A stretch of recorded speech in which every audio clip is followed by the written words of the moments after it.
میدونستید افغانستان یه روزی توی یه اقیانوس بوده؟ مناطق کنونی افغانستان میلیون‌ها سال پیش زیر آب‌های اقیانوس قرار داشته و فسیل‌های حیوانات 6 میلیون ساله در مناطق مختلفش کشف شده. میدونستید افغانستان همین حالا هم یه اقیانوس زیرزمینی داره که میتونه این کشور رو به یکی از بزرگترین تأمین کننده های آب تبدیل کنه؟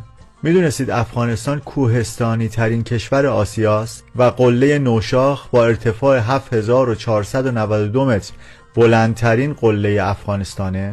میدونستید بلندترین سد طبیعی دنیا به نام بند امیر در بامیان افغانستانه؟ میدونستید بیشترین ذخایر لعل و زمرد و سنگ لاجورد در بدخشان و پنجشیر افغانستانه و معادن یاقوت فراوونی هم داره که هنوز بهره برداری نشده؟